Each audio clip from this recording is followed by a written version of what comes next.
Okay. Good morning, everyone.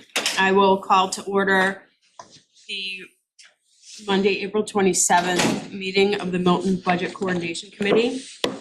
For today's agenda, we have several follow-on items of things that we've been working on, but we will continue the conversation that we've started on our financial projections on both the town and school level. We will discuss the presentation, although I think it's a high-level discussion of the presentation from Warrant Committee Chair Jay Fundling at town meeting.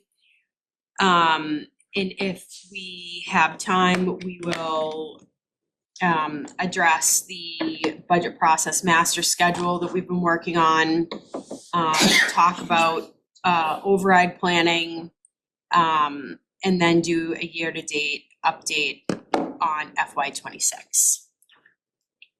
I have one item. Committee survey.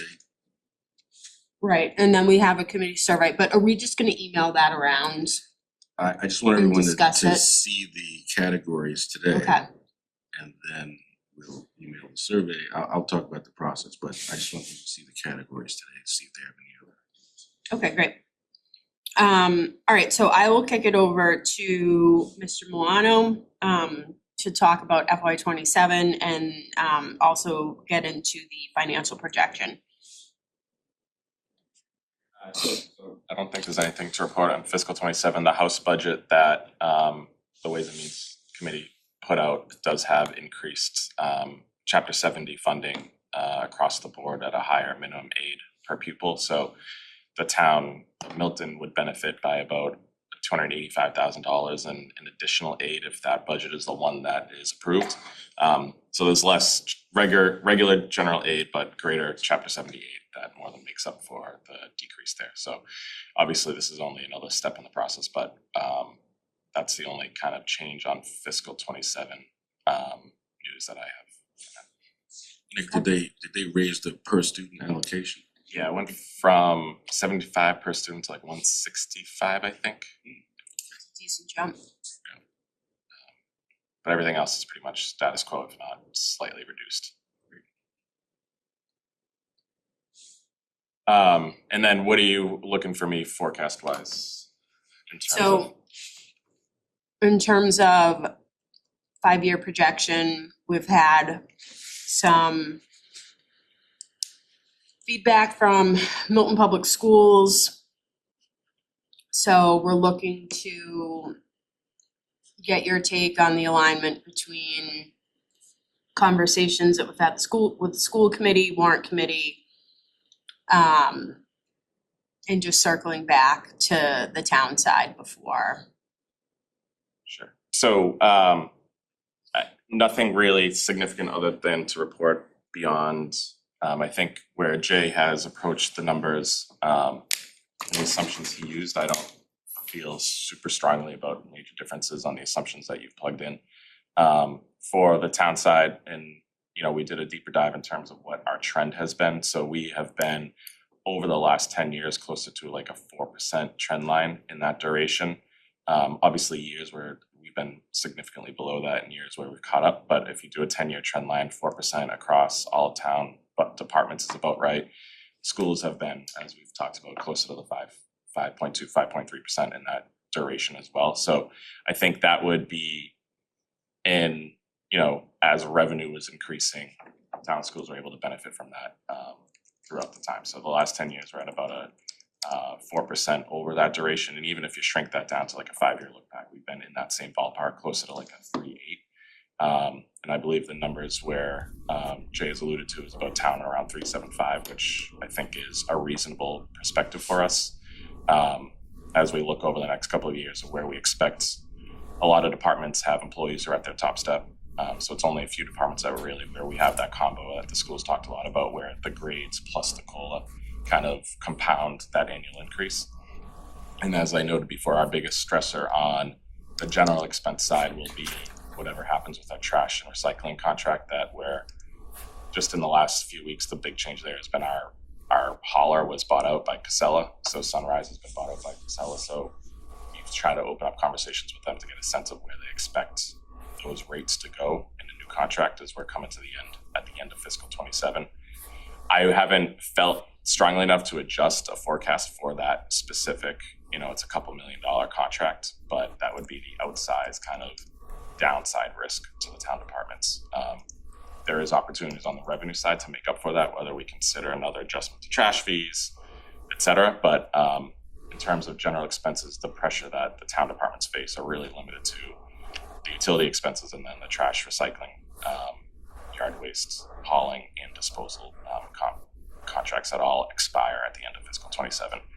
We don't spend our solid waste budget fully every year.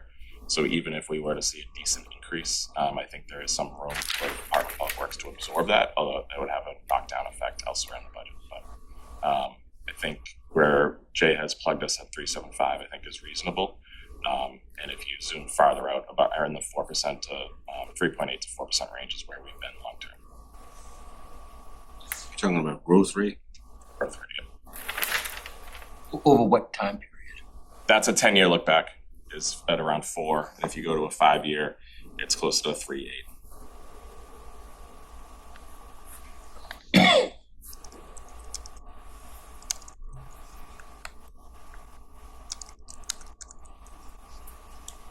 Any other questions or discussion from the committee?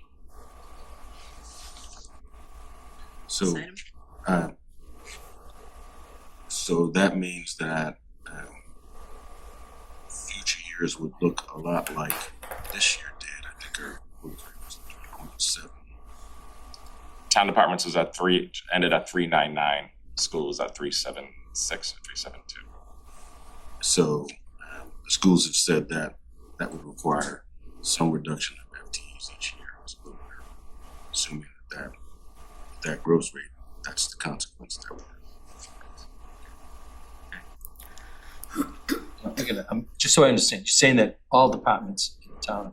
Sorry, other than the schools, excluding towns, Right. and excluding like our shared expenses, which we've Before already. you said the school was 5, right? Sorry, Did you say the school was 5? over. 15 years. Yeah. It's been 5.1.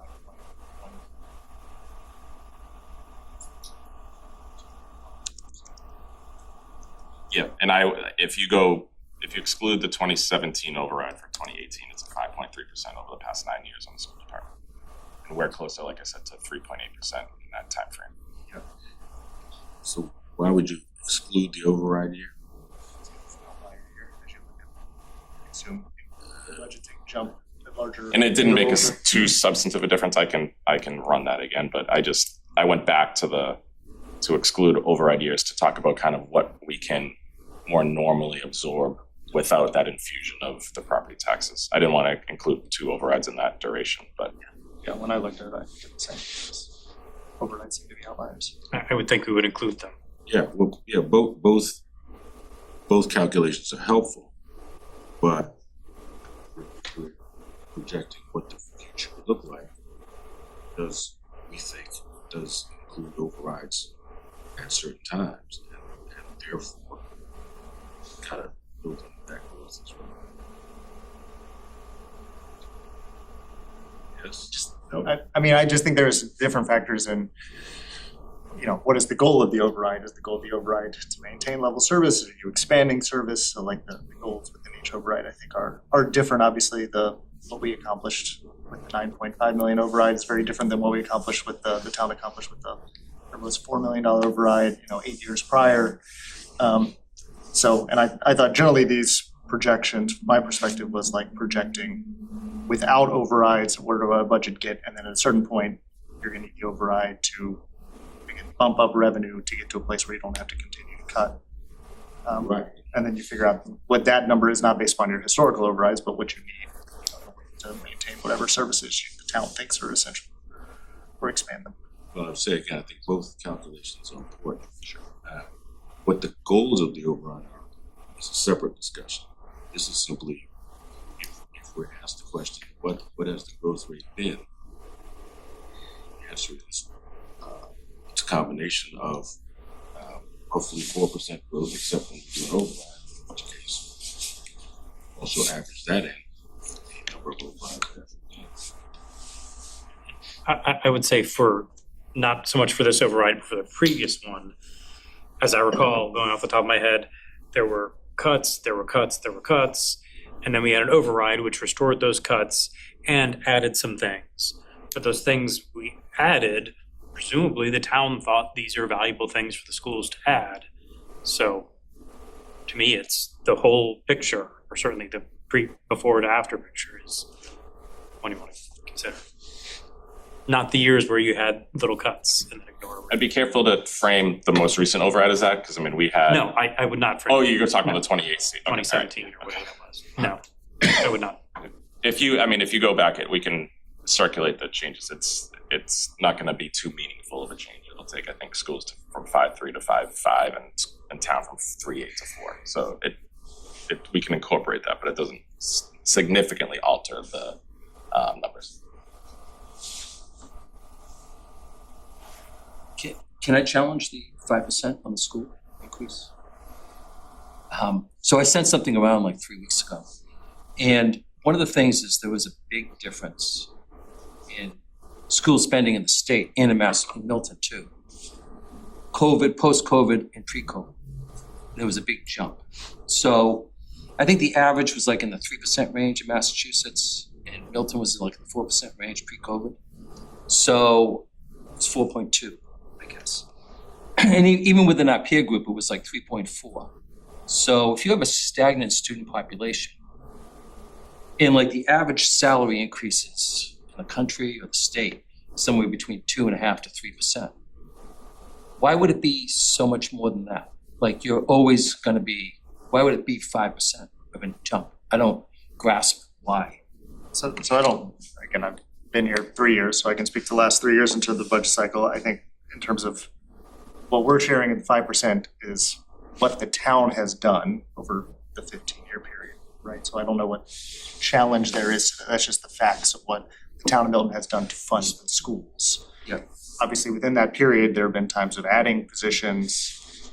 Over the last 2 years, we've obviously cut positions because we've had cut budgets the last 2 years, or I should say, for this year and for what is projected for next year. So without going into all those details, I sent you a reply on the salary growth piece. There's obviously varying things that impact salary growth within a school department, which includes COLA, includes your step and lanes and changes you make to your step and lanes. All that is collectively bargained and negotiated. And generally, school committees, I believe, look at those negotiations through a lens of what can the town afford and what do we need to do to be competitive within the market to get good teachers in front of our kids. And obviously, like, what is the union going to accept, right? Those are always like considerations within those things. So, we are currently in collective bargaining. We obviously did a 1 year last year that gave the top end 2.5% increase, and then 2% on the other steps. So like you can look back prior. I don't know all the historical. I know the prior 3-year agreement, which was a 2.5, 3 over the 3-year period. So those things those are all below what inflation has been during those periods of time. In terms of growth, one thing you always have to consider with growth, from my perspective, is you can't necessarily start with the assumption that what our spending level was at the point in time in which you're picking as the starting place was the right spending level. So there could be a situation which the town was underspending on schools, felt like we had really not invested well, we need to start investing more. That would then increase your spending compared to other districts that maybe had been spending so it depends on exactly where your starting point is, how you measure these growth rates. I think if you look at per pupil spending, we shared all that information last year within the override process. We're in the bottom quartile per pupil spending. Like, we're always in the bottom half, so we're not drastically overspending, and most of the districts that are kind of in our area are not ones that are around us in the Boston metro area. They're ones kind of in that bottom quartile or ones in Western Mass. And so, when you look at those things, I just disagree that we are far outspending. Our spending growth might have increased based upon kind of, again, whatever your starting point is. But we had a 5-year period before the the override or something, we had a period of time, and again, my computer's dead, I apologize, so I can't pull it up, but like where the school department budget grew at 1%, like we did 0% to 0.9% to 3%. So over like a 5-year period, it had very small growth. And then it started growing more. So when I see that, it's, again, that there's some, well, not being here, some political pressure, some community-driven kind of need to say, hey, we actually need to invest more in some of these areas. And obviously COVID impacts on student learning and things like that were real. And obviously, again, folks at that time determined to spend some COVID funds on staffing and things like that. And those have some growth implications as they do for many towns, things like that. But I can talk all day about it. And again, I haven't looked at I just haven't had time to look at your actual like staffing growth detail, but those are, I did respond to your email and give you some things. Brian and I talked about this a little bit, I think. One of the things we have to be sure about is that we're measuring the same things. Because, Brian, we talked about this information for average teacher salary growth. That's not the same as school spending growth. Yeah. Yeah. So we just need to make sure we're talking apples to apples here as we try to make those comparisons.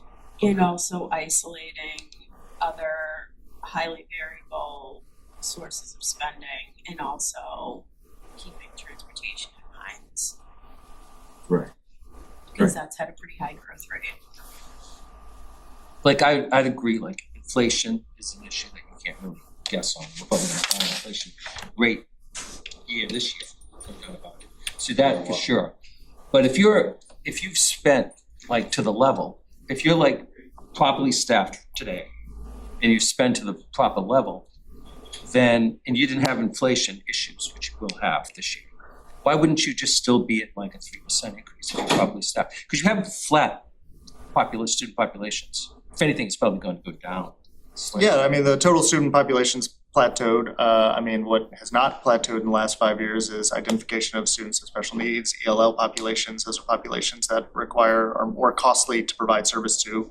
Those populations have increased within the district over that period of time. And so that's just a factor that changes. Yeah. But even, again, like with steps and lanes, unless you have every single person at the very top of your salary scale, and if everybody's at the top of your salary scale, then whatever your COLA is gonna be what your salary percent increase is for your whole staff, right? And so if your COLA's, We're not just going off of COLA. yeah, and so COLA is not, like, you just don't have 100%. Yeah, it averages It has ups and downs. It has through ups the and years. downs, and we've shared again a scattergram of kind of where all our staff It's are 2.5 over 10 years is the average. for And it's COLA. 3% Yeah.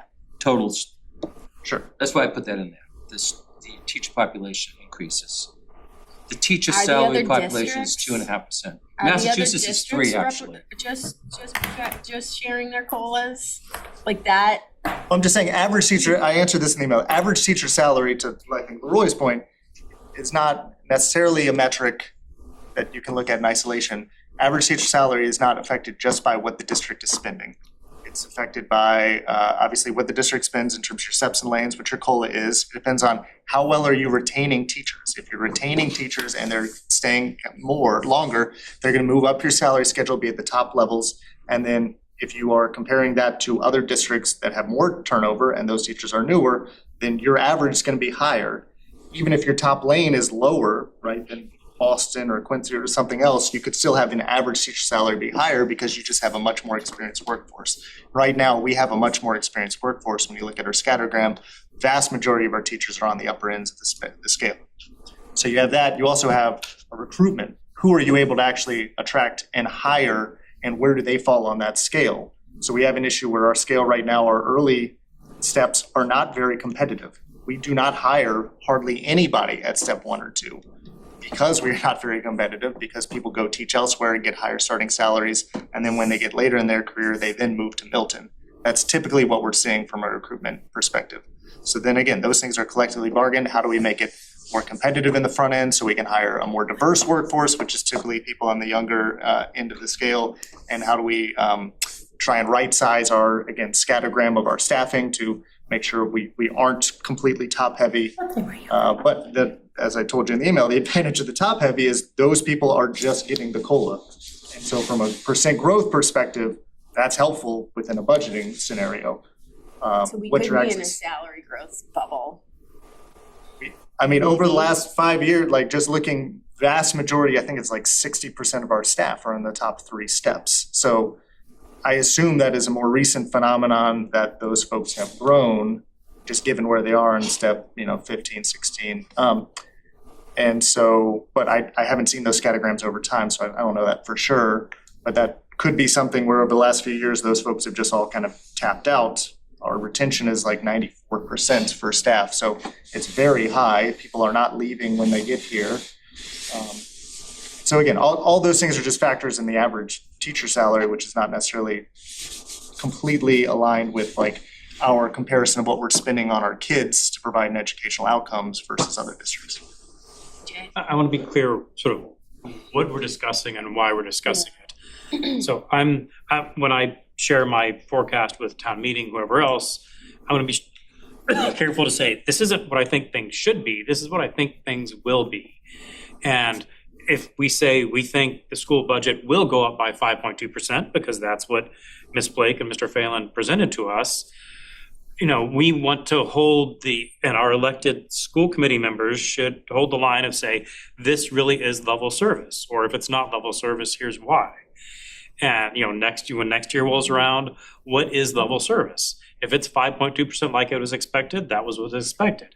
If it's actually lower, that's fine. I'm not saying we're going to give the schools 5.2% come hell or high water. If level service next year is 4%, our elected representatives on the school committee and our school administration should really tell us what level service is, and that's what it'll be. So to me, I think I'm using forecast numbers that are reasonable, but I'm not saying this is what the budget will be. And then let's look at the budget next year and see how it matches or doesn't match. Should we pivot to the next agenda item? Just a question before we go to this Sure. point. Brian, to your point about the DESI rates and the like districts and some of those other points, I think those are really good data points. I don't know if they're things that we can use as a guide for where we should spend, because we don't have insight for the details of every district around us. And I think some of those districts that were also in comparison, I would not say that they are like Milton, unless we're just looking at it fiscally. I would not say that those are the districts that our residents or our electeds would hold us to. So I think those are good data points, but in terms of averages, percentages, you can get a little murky in what that actually means for us. So we're talking about here in this committee, in this town, about what works well and what works best for Milton. So our growth rate there is we're gonna be different, and that's what we're working on in this moment. What I'm concerned about is do we have at this point, because I think it's really important to Jay's point and what Leroy said, that we're speaking the same language. Do we have that final, or are we working to that final point that shows the forecast that we're going to be either that Jay's referencing or that we're talking about updating and working on? And this is just from me and my perspective on this group, is I would really like it if forward this group is working on predominantly the forecast and the updates and using that into our budget season as our guide. Not just kind of, meandering a little bit and kind of getting off of the topic of what we're here to do, right? Budget Coordination Committee, which is creating this forecast, updating the forecast, working that forecast into our budget with live numbers as a live document, so that we are, one, not surprised by any overrides, and in preparing the town for what that would mean. So do we have, where do we feel that we stand on the language that we're not only speaking with each other, but that we're going to share to the town? Because that's, I think, oh my God, losing my voice here. That's, I think, where we could run into real trouble. If we don't present a correct, cohesive document to the town and we work off of that, it's not going to be clear. And it can only get us into more trouble if we're not sharing numbers that actually work and that actually develop over time in some way that makes sense to everyone and all the constituents that we kind of all are in here representing. Well, to answer your question, we're not there yet. So I think the steps that we still need to complete are Jay has a presentation that the warrant committee plans to do for town meeting.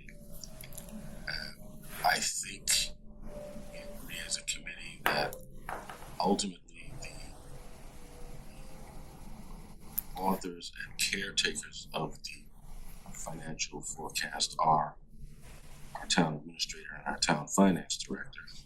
So I think we've got a couple of steps left. So we should hear what the warrant committee has to say. And Jay and I had a conversation about this. The warrant committee is not asking for our permission or approval for what they present.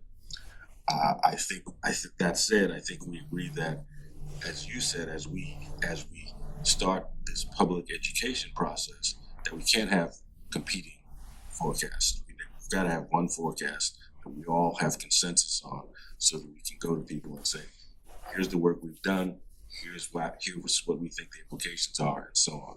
But we're not there yet. So I think we should hear what the warrant committee plans to present the town meeting. As Jay said, he's not going to say it's the forecast, he's going to say it's a forecast. That could be a little confusing, but I don't think we're that far apart. And I think we've got 2 or 3 key assumptions that we still need to hash out. But we're making progress. I think that's the answer to your question. But today, we don't have that forecast that I think we're looking for, that we're going to go forward with and try to make the case whenever it is for the override that we need, why and when. May I? Yes. I've had a few thoughts about this. I was looking at the agenda for today's meeting and I wanted to be here in person. Sorry for being a bit tardy, but it struck me that, and I say this with 3 years of experience in my role on the finance team in the town, but also almost 20 years of experience in finance and accounting prior to that. It strikes me that forecasting is nuanced and not everybody understands that, right? I think that this room right here is a very thoughtful group of people who look at numbers and challenge assumptions and, are aware that things are not finalized. I don't think that the breadth of the community has that same backdrop as they are listening to or being given forecasted information.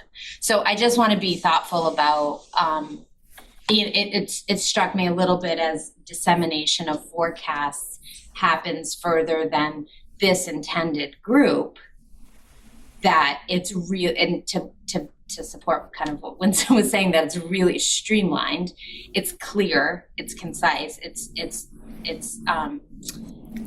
understandable, and it's able to be digested in such a way that it's useful for the broader community, right?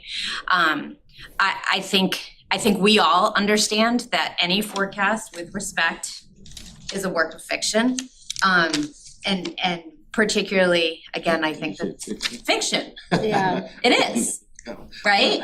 Because I'm not sure I agree with that. but go on. But because I think that they're not we're playing with a lot of variables here that Facts. create. There are some facts. There are I facts, know what Joanne is saying. but there are a lot of No variables. fiction. Yeah. I wouldn't use the word presenting, fiction. but I do understand what you're saying in the sense Drafts. that it's presenting, It's not final product. it's presenting a scenario. Yeah. And a scenario is not necessarily the actual The reality. It in fact, it will likely not be the reality, right? There will be None of some us know. edits to it. Yeah. So I just want to put that as a thought that I've been having out there to this table. I know you've been very thoughtful about this and your respective roles and on behalf of the town. And I know I work with some pretty great people in the town who do some great thinking about this. And so I just want to be careful in the messaging to a wider group that it's understandable in such a way that we can justify it, we can support it, we can replicate it, and we can provide updates to it. So that's my piece, right? So I think the most important thing is that I make a lot of important points. that was a compliment. Stay with me, will you? Is that the communication strategy that we have has to incorporate varying levels of understanding of financial information and varying levels of appetite for detail. So I think there should be a simple, coherent message for the people who just say, just tell me why we need it over. Exactly, yep. And there are other people who say, well, I'd like to see how did you arrive at that conclusion? I don't agree with this, I don't agree with, there are people who have enough competence and enough skill that they're gonna challenge us on that, so we need to be prepared for them as well. But I think that at the end of the day, it's gotta be a coherent message that is easily understood and that has 1, 2, 3, or 4 bullet points in it. And you know, with respect, I'd say my most important point was also recognizing that the acumen around this table and the incentive around this table to look at these numbers and understand them is at such a greater detail than the average citizen, right? So that's why I think that those salient points of communication are really important. Well, I mean, we can argue that, but I think Maggie wants to say something. Hey, Maggie. Oh, hi, thank you. Just a couple things. I think you're not giving the average citizen enough credit. If you look at the residents in town, many of them run businesses that exceed the budget of the town of Milton's budget.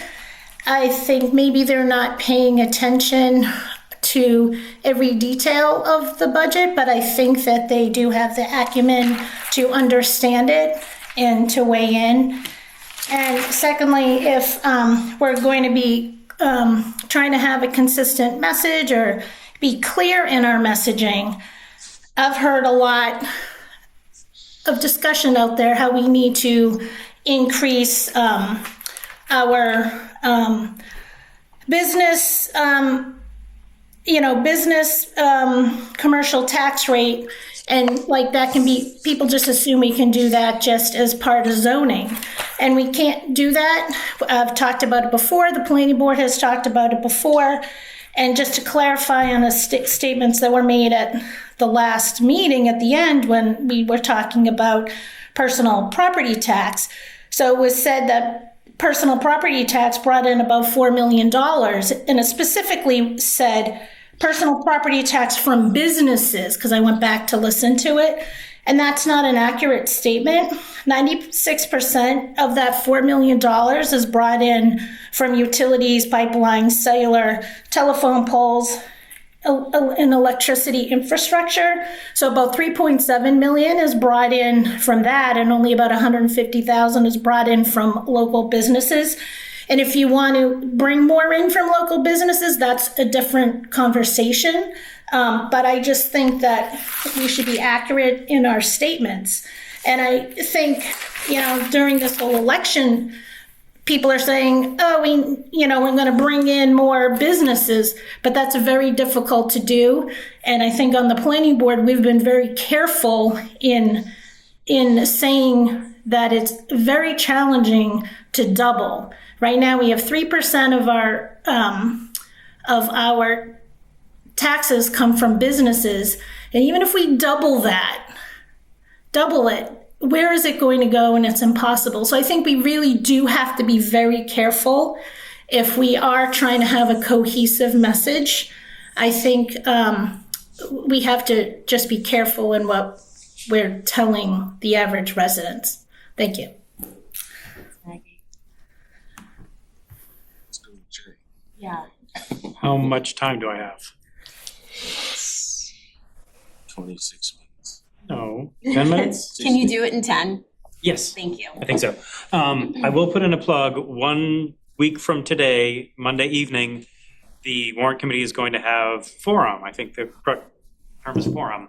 Pretty much a longer financial discussion than we're going to have at town meeting, hoping that people show up in person and ask questions. Get more into the numbers that night than at town meeting 2 nights later. Tell your friends, show up next Monday night right here.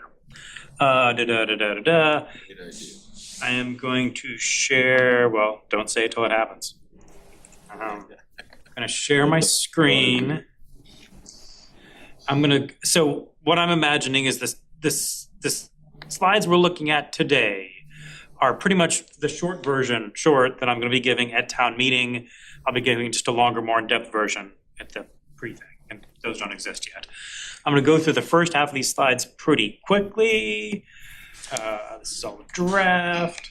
Okay, I wanna tell town meeting what happened this year.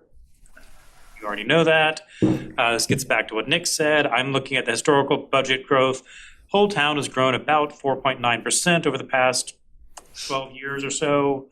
What are we looking at in the future?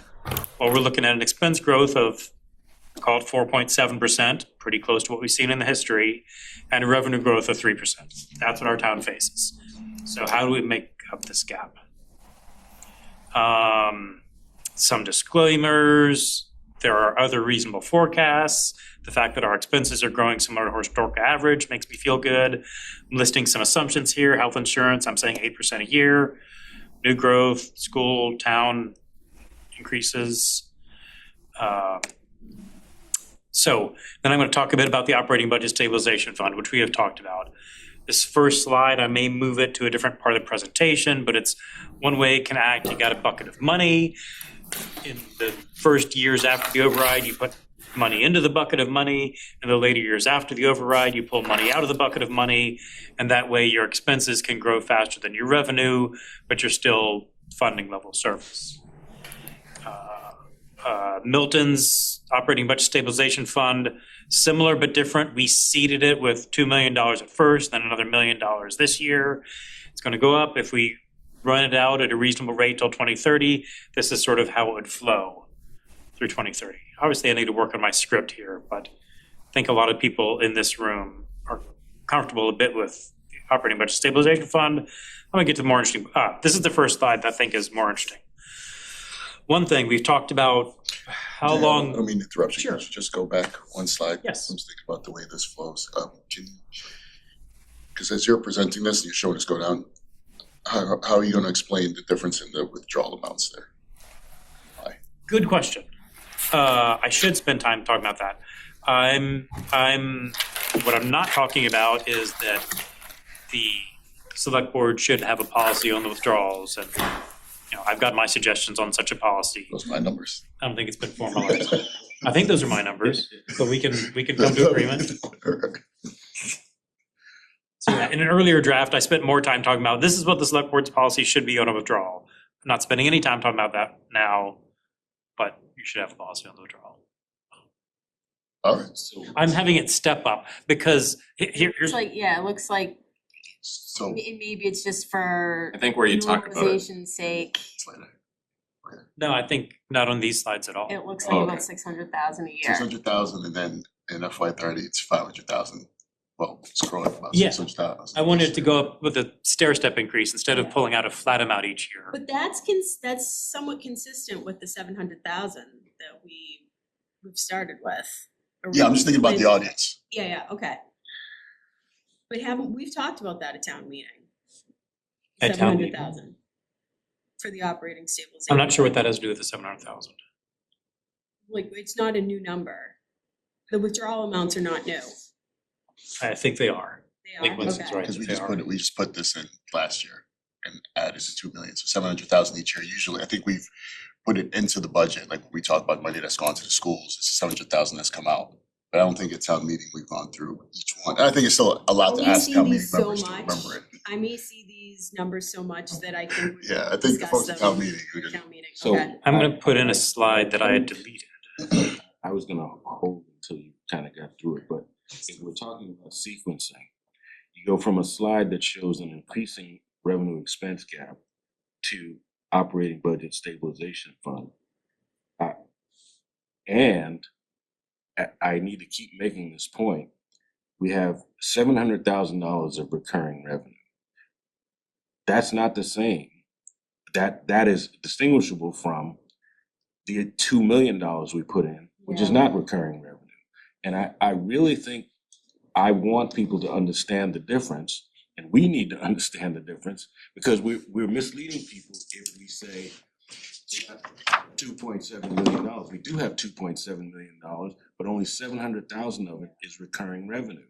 And we're building in the same problem that got us here, which is Kept our bubble inflated. Correct. Yeah. which is funding recurring expenses with one-time money.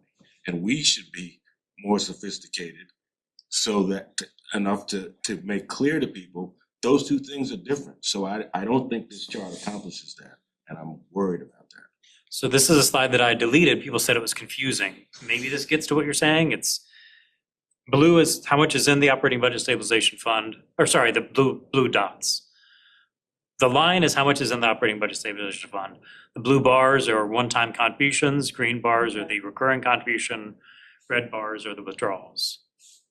But I think I made an error in stopping you. I think if we're all here, just make our notes, we'll come back, but Okay. I want you to just push through the presentation. Apologies.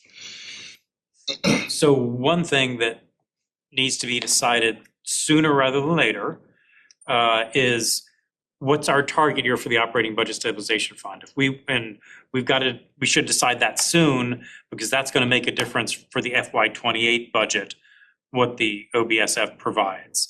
If we're looking for it to last through 2030, then in 28 we can pull out 1.4 million. We're looking for it to last through 2029, we can pull out 2 million.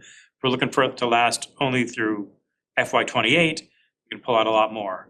So before we start making the plan, before we start putting pencil to paper on the FY28 budget, we should have an idea of what the target is for how long we want this operating budget stabilization fund to last. Because that'll affect the FY28 budget. And then getting into forecasts. I do say all these forecasts, they exclude new school override, Atherton override. They also exclude, thank you, Ms. Dexter, for making this point over and over. All my numbers here exclude free cash on the revenue and expense side. Exclude one-time revenue and one-time expenses. So one thing to look at is target year 2030. If we say we want our operating budget stabilization fund to last through 2030, well, blue is the revenue, green is what we can pull from the operating budget stabilization fund. The black line is how much level service would go up. And the difference between those is the red bar, which is what our shortfall is going to be. We'd have a shortfall 28, 29, 30. Again, I'm sort of doing the fast version of this. Shortfall is significant. I didn't spend a whole lot of time digging more into what this scenario would get us because it'd be significant shortfalls for the next 3 years. So what if we want the operating budget stabilization fund to last us through 2029, which would then lead to presumably an override in the spring of 29 for FY30? Well, then it's better. Still, the green is making up some of the red deficit. There's a bit of red there. I say what the deficit would be in 28 and 29. Okay, I say that I thought of turning these numbers into people, saying a person costs about $100,000. So a $3.7 million deficit is about 37 people. Looks like I deleted that. I don't know. I'm open to suggestions, but it would be 2 years of belt tightening and crossing our fingers. Just, trying not to opine on this. Now, if we were to have an override in 2029, what size would need it? When I calculated this override, I made two assumptions. One is that we would bring back services to what they would have been, what the level of service would have been. You can think of that as if we laid people off the next 2 years, we rehire those people. If we close the library on the weekends, we reopen the library on the weekends, things like that. And that I want to fund the operating budget stabilization fund without any free cash contributions. If we can fund it with free cash, all the better. So I say pictures first, numbers second.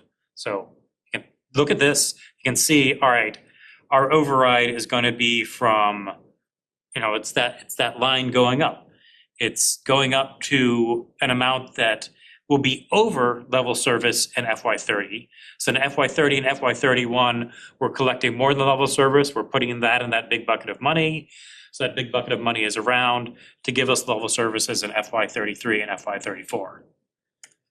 Putting some numbers behind it, what that means is the override is at the bottom. I should put it more prominently.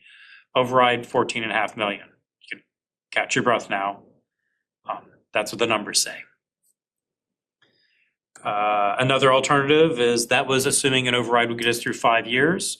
That's assuming an override would get us through 4 years. If that's what we want to plan for, then the override would be $13 million. Okay. Because we want to make up not only the shortfall, not only, as Mr. Walker said, the operating budget stabilization fund that we're using, that you can call it one-time money. I'd say it's being used as we planned it to, but we got to make up for it. And then we also want to have enough to fund the new operating budget stabilization fund. Now, what if our target year is 2028? Then we have FY27, which we're voting on this week. We have FY28, which would be fully covered at a level service amount by using money from the operating budget stabilization fund. And then we would have presumably an override if things go as expected. That override would be 3 years from the past override, 2 years from today. To pop that up to an amount to fund an operating budget stabilization fund for 5 years, that override would be 11.5 million. If it's up to fund an override for 4 years, that override would be 9.5 million. I will say I sent these slides to our chair and co-chair last night. I hope they send them to you because I think I know I'm rushing, but I think the slides sort of speak for themselves. So here's a summary of, options that I'm seeing. If we have an override in 2030, I didn't even calculate that amount. That seems pretty catastrophic. If we have an override in 2029, we've got budget shortfalls for 2 years. And if we want a 5-year or 4-year override, we have $13 or $14.5 million override. If we want an override in the spring of 2028, then we're looking at a $9.5 to $11.5 million override, depending on how long we want it to last. I am looking at, first of all, I don't want negative surprises. That's obviously going to throw us out. But also, I don't necessarily want positive surprises. When I worked in a more financial role, all surprises are bad, even good surprises. If I'm crying wolf here, and then health insurance is 5% instead of 8%, and we're all fine, I don't want that. I don't want to cry wolf. I want to tell you, things could work out better or worse than we're expecting. I may add to the right, I'm just telling you, I may add something saying like, okay, if health changes by 1%, how does that affect the budget? But this is just sort of a list of factors. And echoing what Ms. Oldfield said, I have a pit in my stomach saying that last one because everybody's going to grab onto it and say, commercial development can save us all. I agree with Ms. Oldfield. It cannot save us all. It can help on the fringes. But I just listed reasons the forecast may not come to pass. And so considerations don't have to decide this now. Don't even have to decide this in a year. But we could have an override last 4 years or 5 years. Everything I was showing was level service. This town could benefit from more than level service funding. I listed, half a dozen departments that could benefit and provide better services to the town with more than level service funding. That's a bigger question. Should we go higher than level service? Takeaways, I'll skip this. Select board, I'm calling on the select board to adopt an operating budget stabilization fund policy, not necessarily picking a date, sooner rather than later, and even picking a target year by, I'll say, the end of the summer. I think that needs to be done so that we can plan for the FY28 budget and let everyone know out in town what we're seeing. So that was fast. I think I got about 10 minutes. I'll keep sharing my screen if people want to have questions about specific slides. I guess what I'll say is I'm happy to get feedback, especially for communication issues. I'm also happy to get feedback on numbers. The sooner the better. You give me changes on numbers, I appreciate it. I'm happy to get feedback. Just one thing I think you should make clear is if you say target year 29, does that mean the votes in May or June of 29 for fiscal 30? I think Correct. That should be very, very clear because reading that, it sounds like we're talking about an override to balance 29. Okay. Right, so just I've be heard- really clear about I've heard that. multiple people say that. Going back that's to what important. Joanna said, I don't know if the average person in town gets it, but gets the, I think an override in 29 says an override 29, but I've heard multiple people say that, so. Yeah, cause You I'm just taking it write they're to heart. not always thinking override spring fiscal 20. year, If you just right? put spring 29, I think Yeah. that Okay. says, but in years, put spring 29. Yeah, And then- Confuses me too. Okay, feedback acknowledged, thank you. And then just Just do it for me. No, I'm just kidding. and then just a reminder on that, like Punch if it in there right now. when the vote is happening, I think that the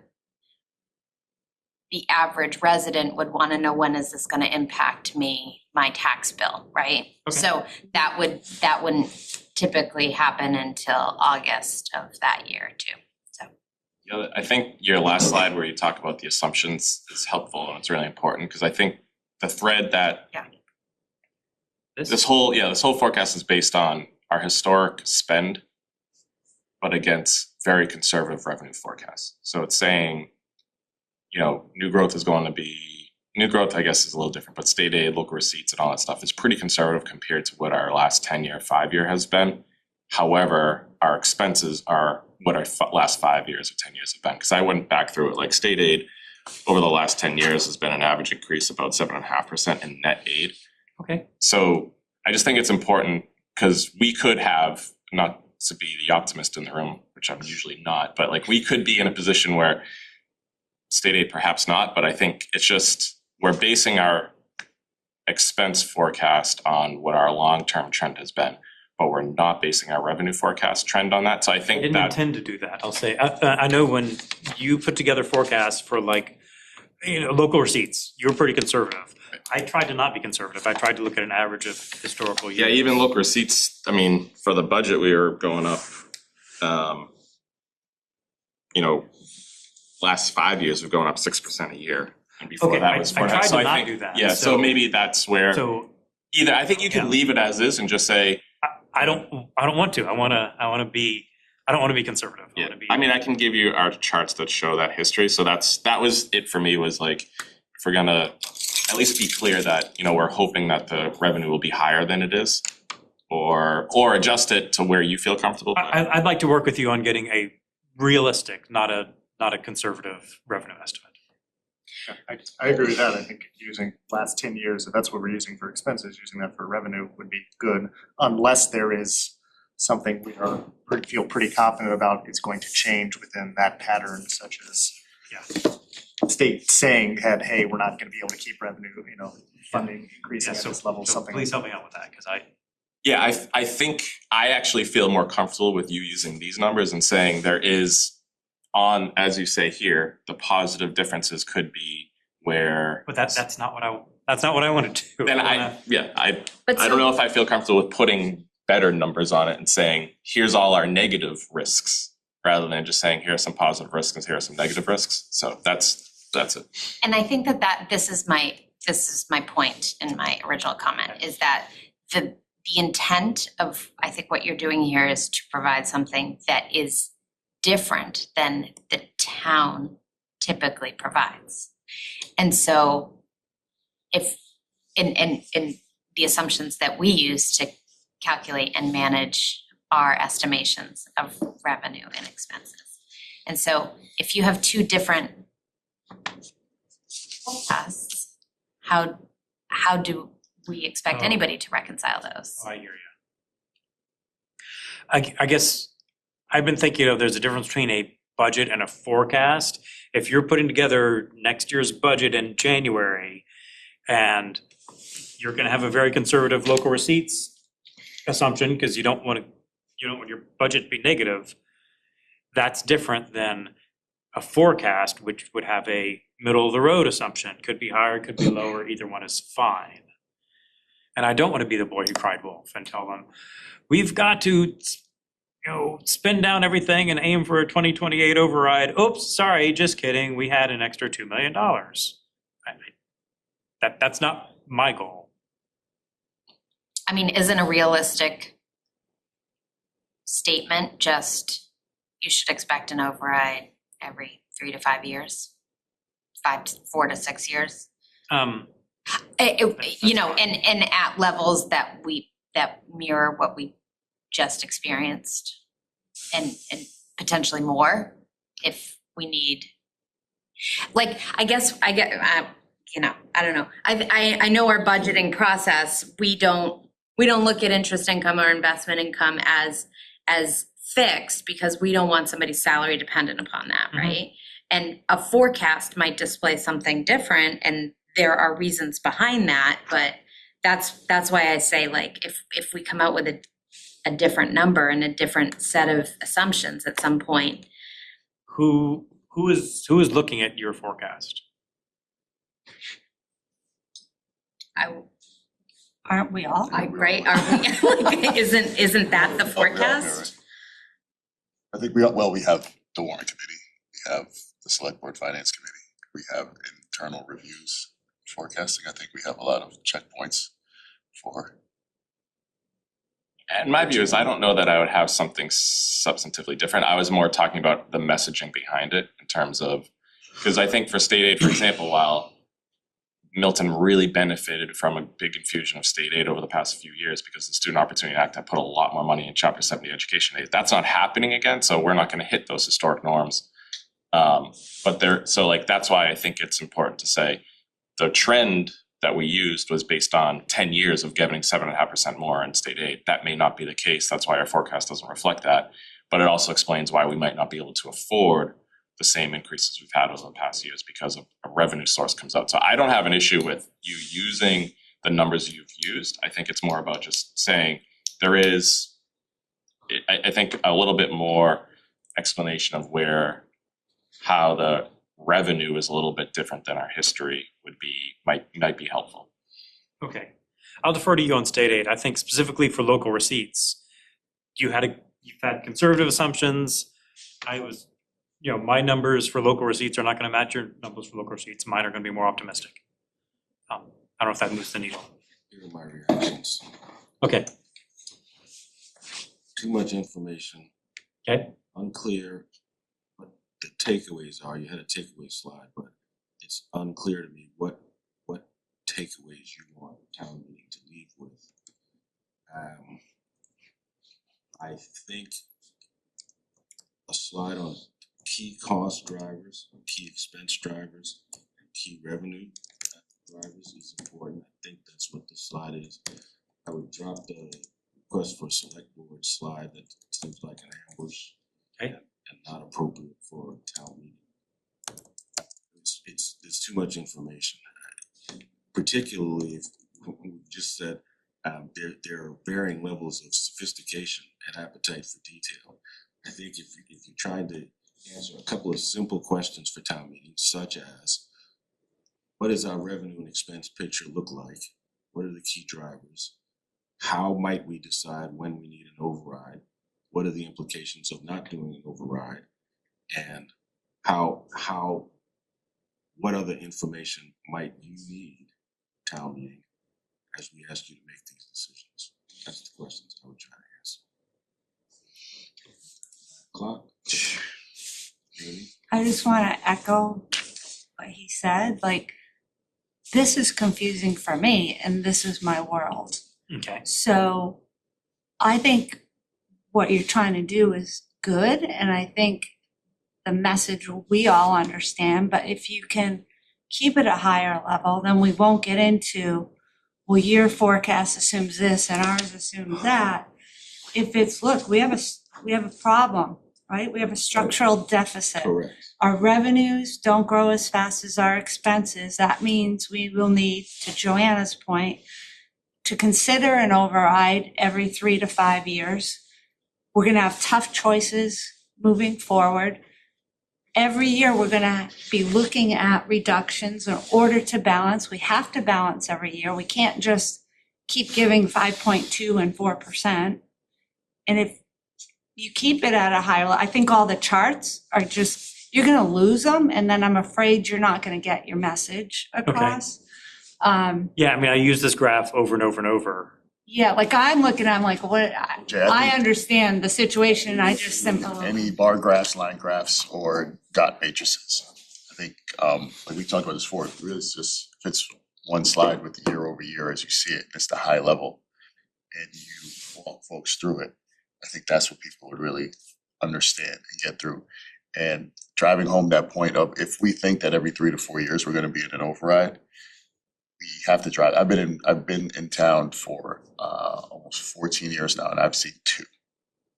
So that's not every 3 to 4 years, right? And so I think a lot of folks in town meeting are gonna be somewhat close to that same range, right? It's like, well, we haven't done it every 3 to 4 years. So it does sometimes feel like it is optional if we had the override, because we didn't have one before. There's a lot of background and context that comes into that. And if you simplify this down, you don't need, like, we're at 25 slides here. Your message is really on one core slide, and the drivers, the takeaways, and the potential. I agree with a lot of that. I think you just walk through too many scenarios and then you get confused. I push back a little on the no line graph. I thought early on you had that one where, again, it shows the separation between the revenue growth, Yeah. projecting expenses. Like, that's a very That's a good one. graph. Yes, Like, that is yes. the problem, Right. that graph. And so emphasizing that and saying, some point to make these lines kind of meet again, that's what an override is gonna be for. And Agreed with that. I worry a little bit too about the operating budget the detail of like how in depth to get into the operating budget stabilization fund, like versus just high level, like this is a tool that the select board in the town and maybe this committee, but those in particular is using to try and address this gap in the short term.